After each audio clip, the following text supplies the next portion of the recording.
Bonjour et bienvenue à l'émission Vie de foi. Cette semaine, nous parlons de vacances. Nous aimons tous prendre des vacances habituellement. Et puis, cette semaine, on a parlé de toutes sortes de choses qui vont vous aider à avoir des belles vacances bénies. Mais vous savez, un jour, on doit rentrer à la maison, malheureusement ou heureusement. Mais quand on rentre à la maison, il y a des gens qui arrivent épuisés de leurs vacances. Il y a d'autres personnes qui arrivent dans la joie. Et aujourd'hui, on va passer toute une émission en parlant quel est le but de vos vacances. Vous avez dit, bien, le but, typiquement, c'est de se reposer. Oui, c'est le but, mais on doit comprendre une chose, que Dieu a toujours un but précis pour chaque journée de notre vie. Donc, si nous sommes conscients que nous vivons sur cette terre pendant peu de temps, si nous vivons même 100 ans, nous vivons longtemps quand même. Donc, si on réalise qu'on va passer peut-être 7 jours, peut-être 14 jours en congé, en vacances, on devrait comprendre qu'on veut avoir Dieu dans nos vacances tout au long et on doit être conscient qu'il y a un but précis pour ce repos. Pourquoi se reposer? Bien, c'est parce que quand on va revenir au travail, quand on va revenir à l'Église, on veut revenir dans la joie, on veut revenir rafraîchi, prêt à servir encore. Donc, il y a un but et aujourd'hui, on va voir comment on peut vraiment profiter de nos vacances en se rappelant qu'il y a un but précis pour ce temps de retrait.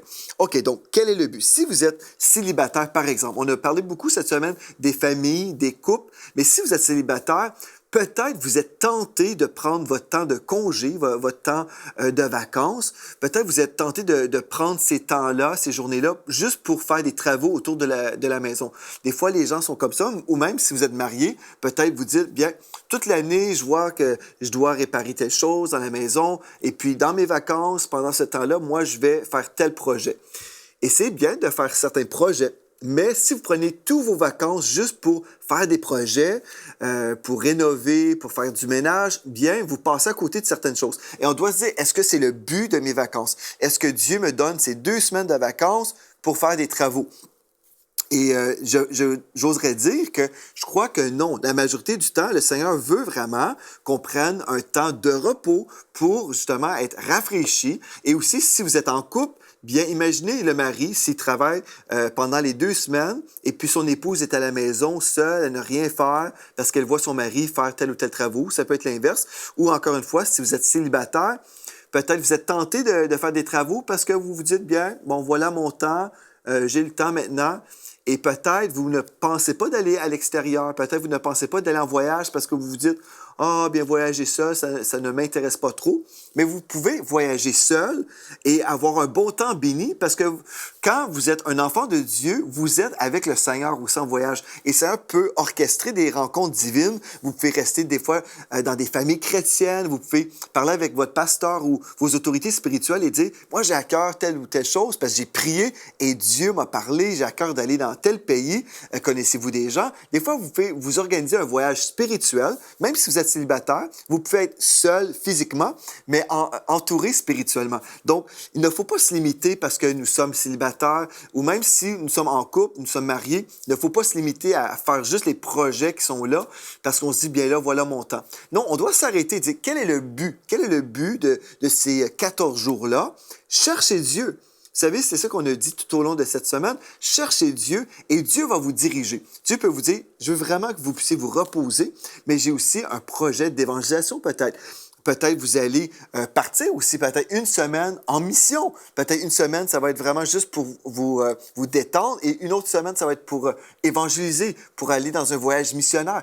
Consultez Dieu. Ne faites pas comme les gens de ce monde qui sont juste là en train de répondre à un besoin personnel où ils sont totalement comme centrés sur leur jeu, égoïste, mais consultez Dieu. Et si Dieu vous dit, oui, prends une semaine de détente et va investir une semaine dans un voyage missionnaire, bien, faites ce que l'Esprit de Dieu va vous dire.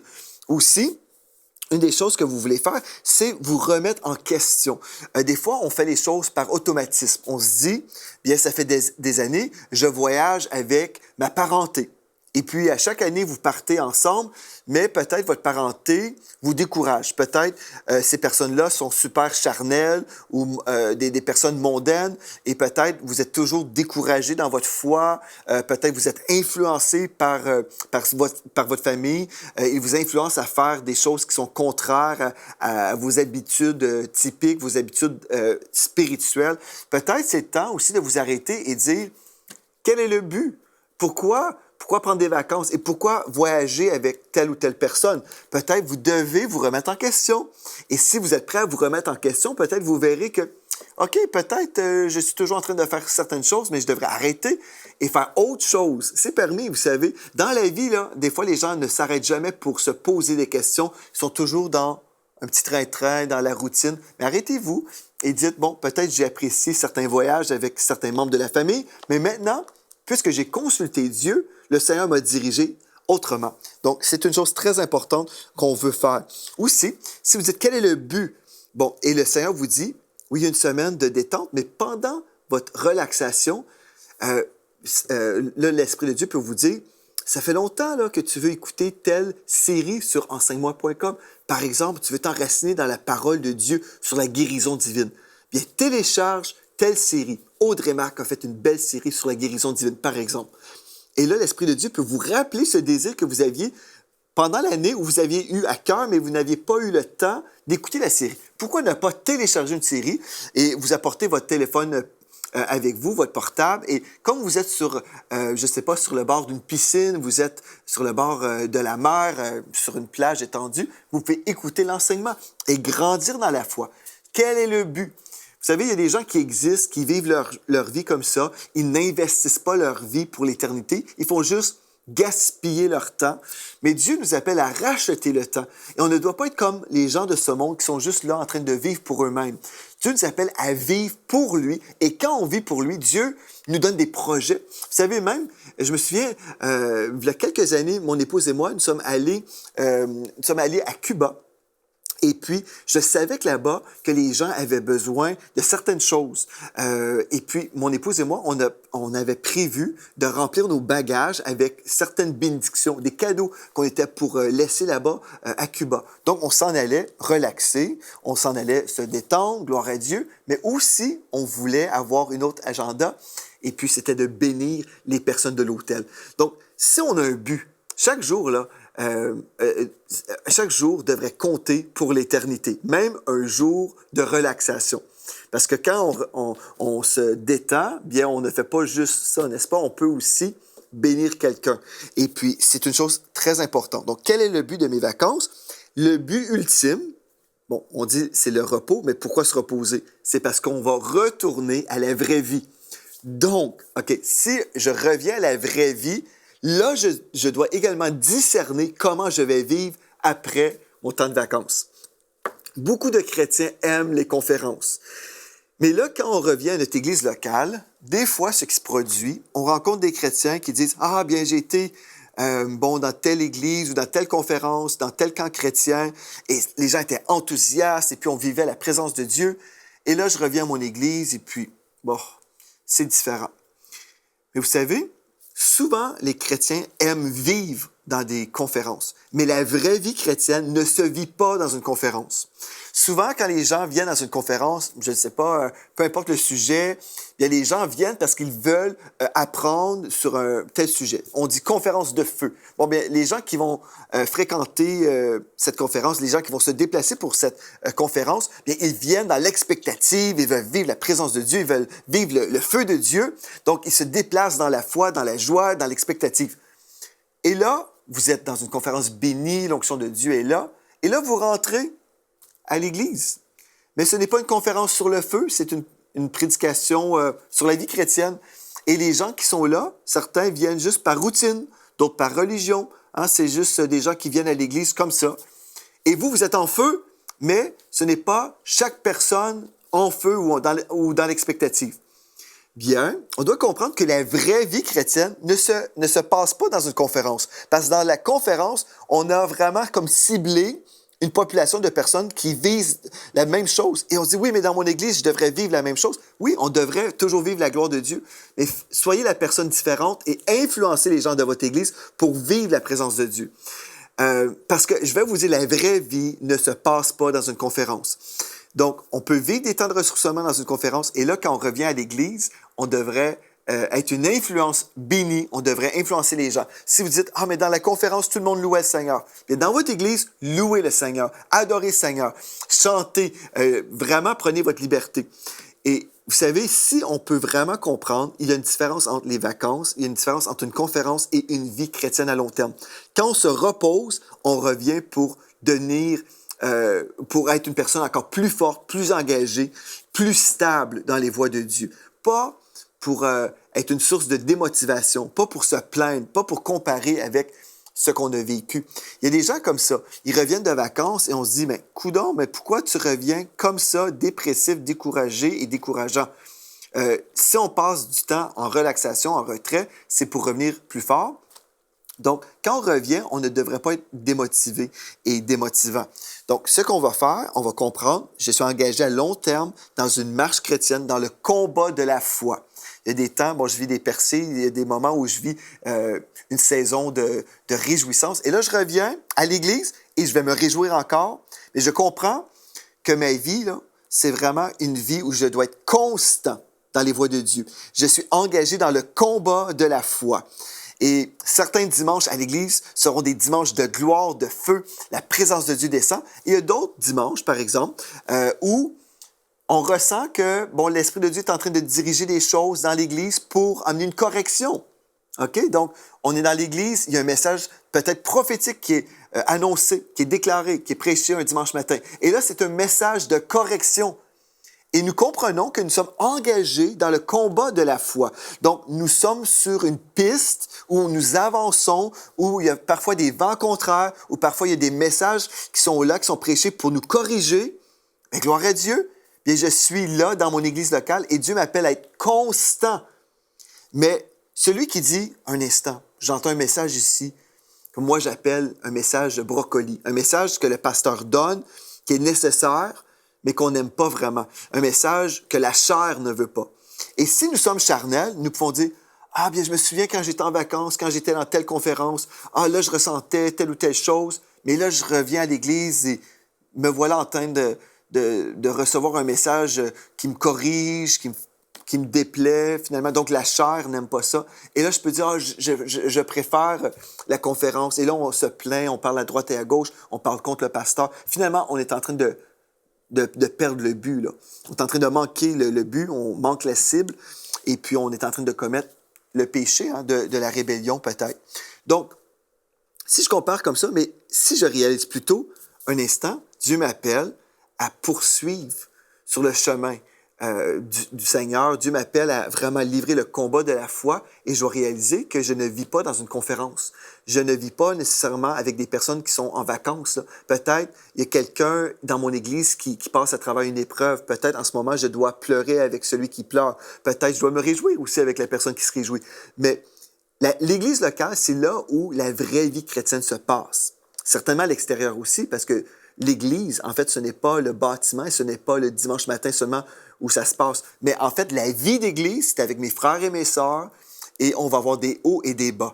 Souvent en vacances, on vit sur le sommet de la montagne. C'est le temps où on dit « nous sommes bien », c'est le haut de la montagne. Et des fois, quand Dieu dit « OK, maintenant, redescends », et là, on continue à marcher ensemble. Des fois, c'est plus difficile.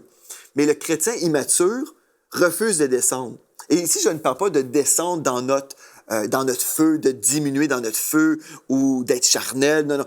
Quand je dis redescendre, ici, je suis en train de dire juste revenir à cette marche qui est en fait une marche de foi où des fois, les choses ne sont pas toujours faciles. Ça, c'est une chose qu'on doit comprendre. Donc, des fois, la vie chrétienne n'est pas toujours facile, mais le chrétien mature, va marcher dans les voies de Dieu, bon temps, mauvais temps.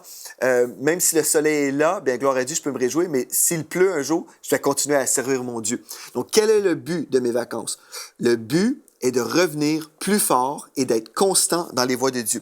Dans 1 Timothée 6,12, il est écrit, l'apôtre Paul avait dit à son fils spirituel, Timothée, « Combat le bon combat de la foi. Saisis la vie éternelle que Dieu t'a appelé à connaître et au sujet de laquelle tu as fait cette belle profession de foi en présence de nombreux témoins. » Donc, combat le bon combat de la foi. Mais remarquez, quand nous sommes engagés dans un combat, bien, on va exercer un peu d'énergie. On n'est pas en retrait, on n'est pas allongé sur le bord de la mer, on est engagé. Amen. Donc, et là, si je suis constant dans ce combat de la foi, je vais entendre constamment la voix du Saint-Esprit. Et là, cet entendement se traduit par une marche de conviction, car je réponds à l'appel de Dieu que j'ai entendu. Si je poursuis pendant mes vacances, si je poursuis dans cette relation avec Dieu, je vais continuer à entendre la voix de Dieu, je vais continuer à me nourrir, oui, je vais prier, je vais lire la parole de Dieu, comme nous avons déjà mentionné dans les émissions précédentes. Mais là, je vais continuer à vraiment être à l'écoute de la voix du Saint-Esprit. Et là, le Saint-Esprit va me parler. Et là, quand je reviens à mon église locale, je suis encore plein, rempli du Saint-Esprit. Je n'ai pas besoin de me remettre en question et dire « Ah, est-ce que je dois changer d'église maintenant? Je suis vide. Je ressens que j'ai besoin de vivre un changement. J'ai besoin de rentrer dans une nouvelle saison. » Non, j'entends constamment la voix du Saint-Esprit. Le Saint-Esprit me parle et je sais que je suis à la bonne place. Je sais que Dieu m'a dirigé et j'ai une conviction parce que j'entends constamment la voix de Dieu. Et pendant mes vacances, le Saint-Esprit m'a dit « Écoute une série sur la guérison divine. » Je me suis rempli de cette parole-là, au lieu de critiquer. Parce que vous savez, ce qui se produit souvent quand on s'arrête de notre routine, là, on s'arrête et on examine un peu notre vie. On se remet en question et puis on commence à évaluer. Ah, telle chose, j'aime ceci, j'aime pas cela. Et puis là, des fois, on prend des décisions charnelles parce qu'on a finalement pris le temps de s'arrêter. Dieu nous dit, arrêtez, sachez que je suis Dieu. Dieu veut qu'on s'arrête. Arrêtez, sachez que je suis Dieu. Bon, on s'arrête pour passer du temps avec Dieu, pour entendre sa voix, pour chercher sa direction pour notre vie, mais pas pour avoir des réactions charnelles et dire « Ah, je n'aime pas ceci, je n'aime pas cela » et je réagis. Et je ressens que je dois vivre ceci, je ressens que je dois vivre cela. Non, nous sommes dirigés par le Saint-Esprit, pas par nos sentiments. Amen. Si je suis dirigé par le Saint-Esprit m'influence complètement. Je ne suis pas influencé par mon raisonnement, parce que si j'ai vraiment cette vie avec le Saint-Esprit, une vie constante avec lui, je ne suis pas influencé par mon raisonnement. Mon raisonnement peut me dire, bien, tu peux compter 1 plus 1 plus 1 égale 3. Donc, je raisonne d'une certaine façon et je vais réagir parce que j'ai fait tel calcul. Mais Dieu ne nous dit pas, soyez dirigés par votre raisonnement, parce que votre raisonnement peut vous diriger dans un chemin qui est contraire à celui que le Seigneur a prévu pour vous. Vous comprenez ce que je suis en train de vous dire? Donc, ne soyez pas dirigés par votre raisonnement. Je ne suis pas influencé par ma chair ou mes goûts personnels. Il y a des chrétiens qui sont dirigés par leur goût. Moi, j'ai le goût de vivre ceci, j'ai le goût de vivre cela. Mais si Dieu vous dit, je vous appelle à vivre telle chose, bien, que vous aimiez ça ou non, ça ne change rien. Dieu ne nous dirige pas par nos goûts, il nous dirige par son esprit. Et des fois, Dieu nous appelle à vivre un temps où on se sacrifie personnellement. Parfois, on arrive dans un lieu et puis ce n'est pas selon nos goûts personnels, mais Dieu va, même peut-être Dieu a prévu de transformer les choses et les choses vont devenir à notre goût, mais on est dirigé par l'esprit et en ce moment, on vit ce qu'on vit, sachant que Dieu va transformer les choses. Donc, je ne suis pas influencé par ma chair, je ne suis pas influencé par ma famille. Il y a des chrétiens qui sont totalement influencés par leur famille au lieu d'être influencés par le Saint-Esprit. Je suis influencé par Dieu lui-même. Si je suis constant, si j'ai cette relation avec Dieu, je vais être influencé directement par le Saint-Esprit et je ne prendrai pas de détour dans ma vie. Je vais arriver juste au bon but. Dieu influence toujours en accord avec sa parole. Donc, par exemple, je ne sais pas, vous êtes dans vos vacances et quelqu'un se met à parler en mal contre un frère dans votre église et là, vous écoutez, OK, vous êtes ensuite influencé dans vos décisions par rapport à ce que vous avez entendu, mais en fait, vous avez participé au péché. Pensez-vous que le Saint-Esprit va prendre le chemin? Pensez-vous que le Saint-Esprit va emprunter le chemin du péché pour vous diriger? Non. Donc, vous devez faire attention. Ne soyez pas dirigés par le péché. Donc, Dieu va toujours vous influencer selon sa parole. Je vivrai donc par conviction, pas dans l'incertitude. Dieu vous appelle à être dirigé par son Saint-Esprit et à avoir une certitude dans votre cœur. Je fais ce que Dieu m'appelle à faire.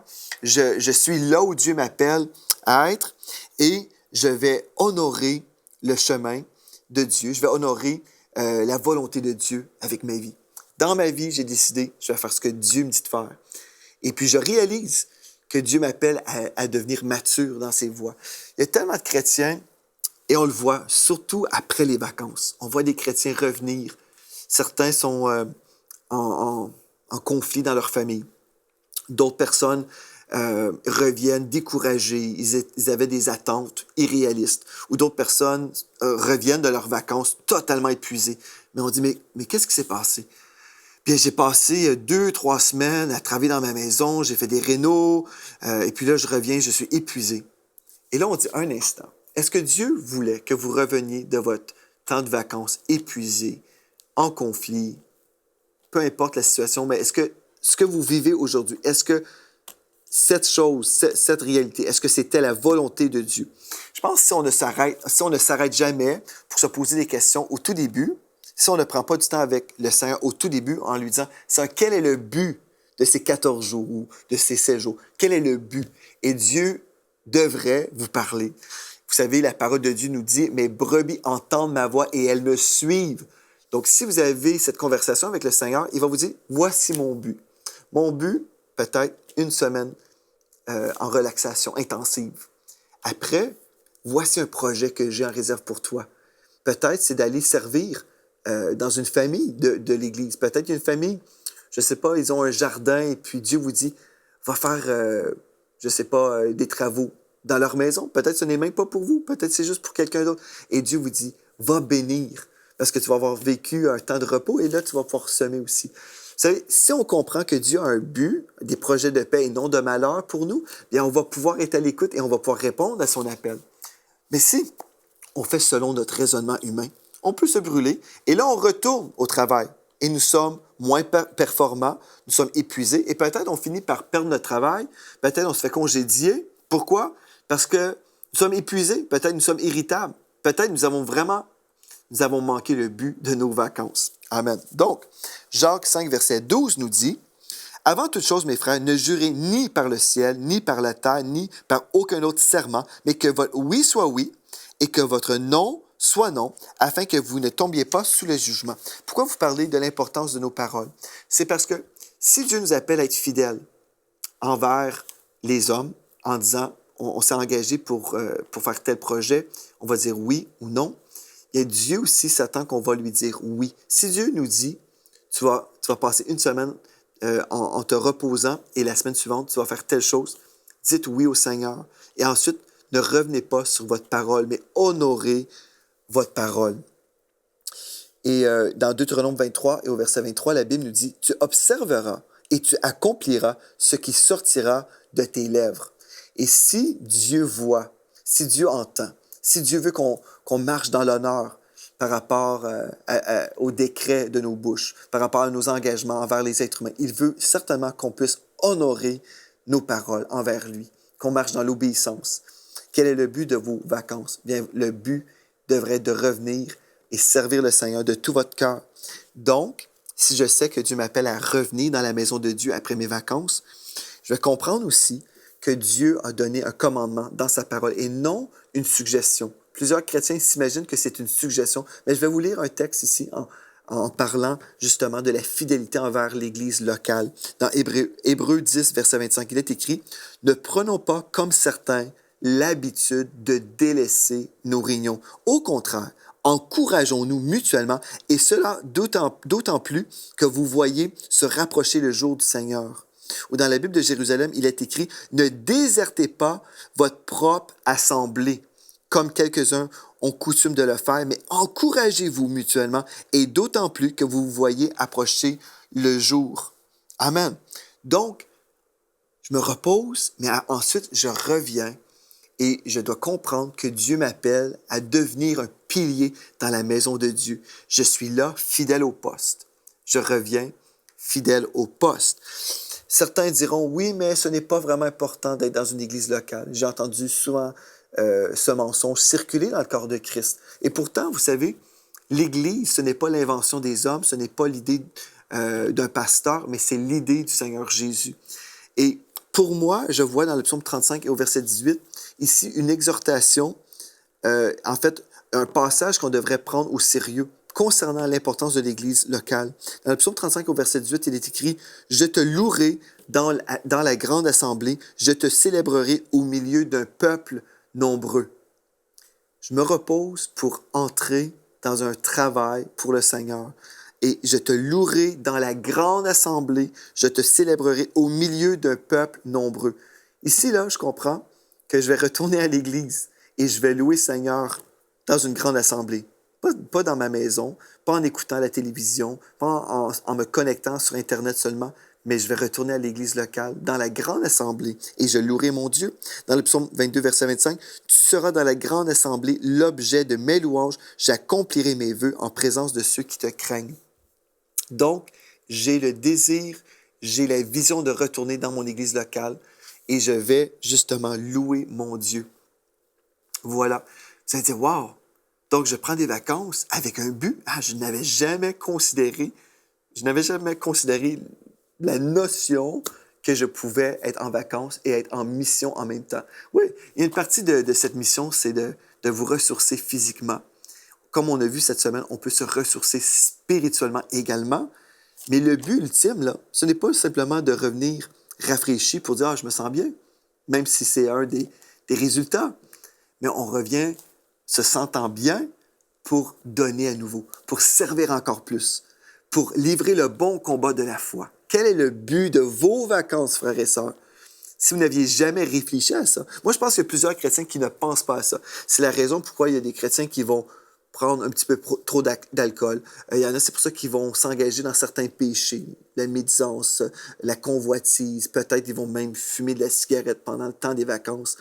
Ils vont manquer plusieurs semaines d'église. Et on se dit, mais est-ce que c'est possible, se dire enfant de Dieu et de vivre comme ça? Est-ce que c'est possible?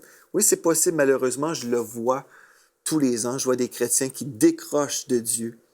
Décrochez de votre routine. Décrochez de votre travail. Ne décrochez pas de Jésus. Si vous dites, bien moi, j'aimerais entrer dans le repos spirituel dont vous avez mentionné tout au long de cette semaine, je ne connais pas Jésus. Bien, vous pouvez le connaître dès aujourd'hui. Vous pouvez dire tout simplement, Seigneur Jésus, je te donne ma vie. Fais de ma vie un chef-d'œuvre pour toi. Pardonne-moi de tous mes péchés. Fais de moi ton enfant, Père. Et puis, vous savez, si vous dites oui et amen à cette prière, le Seigneur va vous adopter dans sa famille royale de Dieu et vous allez passer l'éternité avec lui. Écrivez-moi si vous avez été béni cette semaine par cette série. Écrivez-moi si vous venez de donner votre vie au Seigneur Jésus. Vous savez, c'est très, très simple pour nous. Jésus a payé le grand prix, mais pour nous, nous avons simplement à lui donner notre vie. Et ensuite, le Seigneur transforme notre vie, il nous dirige par son esprit. Écrivez-moi à videfoi@enseignement.com et j'aimerais ça vous aider ensuite à marcher dans les voies de Dieu. Nous avons un cours qu'on aimerait vous envoyer, le disciple victorieux, pour vous aider à marcher dans les voies de Dieu. Alléluia, gloire à Dieu. Donc, cette semaine, si vous êtes en vacances, j'espère que vous avez passé du bon temps avec moi. J'espère que vous avez passé du bon temps avec le Seigneur Jésus. Mais surtout, si vous êtes sur le point de prendre des vacances, prenez vraiment au sérieux tout ce qui a été enseigné cette semaine pour avoir des vacances bénies, pour amener la bénédiction avec vous, pour vivre le summum des vacances, mais surtout d'être dirigé par le Saint-Esprit tout au long de vos vacances. Merci d'avoir été là. Bonnes vacances et soyez richement bénis.